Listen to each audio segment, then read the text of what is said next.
So ఈ company sales men's ఈ మధ్య డైరెక్ట్గా ఫార్మర్స్ దగ్గరికి వెళ్ళి ఫార్మర్స్ తోటి డైరెక్ట్ డీల్, ఏదైతే వాళ్ళ దగ్గర ఉన్న ఎన్పికే కావచ్చు, డిఏపి కావచ్చు, వాళ్ళ దగ్గర ఉన్న ఫెర్టిలైజర్స్ కావచ్చు, డైరెక్ట్గా ఫార్మర్ దగ్గరికి వెళ్ళి డైరెక్ట్ ఫీల్డ్ విజిట్ చేసుకొని అక్కడనే సేల్ చేస్తున్నారు.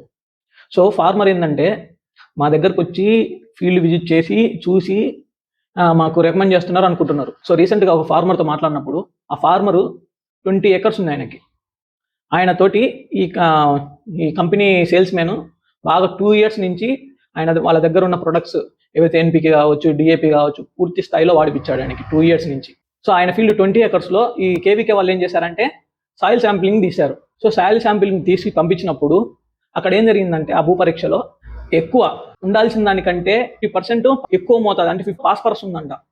సో ఎన్పికే వాడుతుంటారు, డిఏపి వాడుతుంటారు, రెండు కలిపి వాడుతుంటారు రైతులు. ఇలా వాడడం వల్ల ఈ ఫాస్ఫరస్ శాతం పూర్తిగా ఎక్కువ అయిపోయింది ఆయన ఫీల్డ్లో. ఇట్లా ఫాస్ఫరస్ ఎక్కువగా ఉండడం వల్ల ఎవరికి రైతుకు లాసు, కంపెనీ వాడికి జాక్పాట్ లాగా. జాక్పాట్ అని ఎందుకు అంటున్నానంటే ఈ భూమిలో ఫాస్ఫరస్ ఎక్కువగా ఉండడం వలన ఈ మైక్రోన్యూట్రియన్స్ ఏదైతే మైక్రోన్యూట్రియన్స్ ఉంటాయో, జింక్ కానీ, కాపర్ కానీ, ఐరన్ కానీ, ఇవన్నీ మొక్కకు అందజేసే శక్తి తగ్గిపోతుంది పూర్తిగా. మొక్క తీసుకోలేదు ఈ మైక్రోన్యూట్రియన్స్ని. ఇట్లా మైక్రోన్యూట్రియన్స్ తీసుకోకపోవడం వలన ఏం జరుగుతుందంటే ఆకులు పసుపచ్చ రంగులు మారిపోవడము, మొక్క సరిగ్గా డెవలప్మెంట్ కాకపోవడము, పూర్తిగా గ్రోత్ ఉండకపోవడము, ఇలాంటి లక్షణాలన్నీ ఉంటాయి అన్నమాట.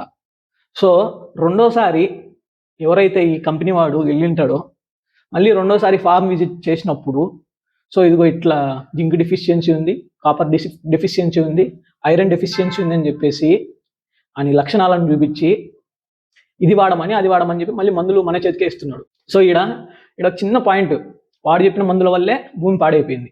వాడు 2 సంవత్సరాల నుంచి ఆ ఫాస్ఫరస్ని, డిఏపిని, ఎన్పికేను వాడిచ్చి ఆ భూమి పూర్తిగా ఎక్కువ ఫాస్ఫరస్ శాతం ఉండిపోయింది. సో తర్వాత మళ్ళీ వీడియో వచ్చి ఏం చెప్తున్నాడు, జింక్ వాడు, ఆ డెఫిషియన్సీ ఉంది, ఈ డెఫిషియన్సీ ఉంది అని చెప్పేసి అని మందులు వాడిస్తున్నాడు.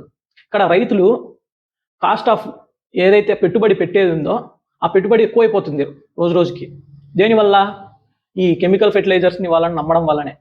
సో రైతులకు అవగాహన ఉండాలి దేని మీద అంటే ఆ భూమిలో ఏ పోషకాలు ఉన్నాయి, నా భూమిలో ఏ పోషకాలు ఉన్నాయి, నా మొక్క ఎలాంటి పోషకాలు తీసుకుంటుంది, అసలుకి ఈ డిఏపి ఏంటి, ఈ ఎన్పికే ఏంటి, అసలుకి వీటి అవసరత ఎంత, ఫ్యూచర్లో సాయిల్ ఎలా ఉండబోతుంది, ప్రస్తుత సాయిల్ ఎలా ఉంటుంది, ఇవన్నీ ఫార్మర్కి ఆలోచనలో ఉండాలి.